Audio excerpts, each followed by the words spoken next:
করা হচ্ছে এবং সবসময় আমরা সারা জীবনই দেখে এসেছি, আমরা যতদিন আমরা বেঁচে আছি আমরা দেখে এসেছি যে সঠিক বিচারটাকে পাশ কাটিয়ে যাবার একটা টেন্ডেন্সি কিন্তু আছে। সুতরাং সেটাও এখনও হয়তো সেটাই চেষ্টা করা হবে, কিন্তু ওই যে একটাই কথা, আপনারা ফোকাস হারাতে পারবো না আমরা, ঠিক আছে? আমরা কি চাই সেটা নিয়ে আমাদের দাবিগুলো জোর করে বলা এবং আলটিমেটলি হয়তো কোনো এক সময় সুশাসন আসবে, সেটাই আশা করতে পারি। কার কাছে বিচার চাইবো? যে আজকে একজন বললেন না, গর্দানের কারণে আমরা তলোয়ারের কাছে বিচার চাইবো? যুগে যুগে স্বৈরাচারটা এইভাবেই থামানোর চেষ্টা করেছে।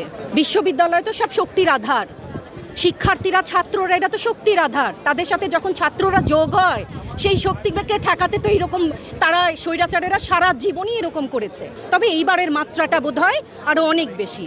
৭১ তো ছিল পাকিস্তানিদের বিরুদ্ধে, আর এখানে তো সেই বাঙালিদের বিরুদ্ধেই বাঙালি। কাকে বাঙালি বলবো আর কাকে না সেটাই এখন হিসাব। দেখেন, রাষ্ট্র হচ্ছে একটা এন্টিটি, তাই না? রাষ্ট্রে যেই আসলে বসুক, চেয়ারে যেই বসুক, গদিতে যেই বসুক, আমরা রাষ্ট্রের কাছে সেই এন্টিটিটার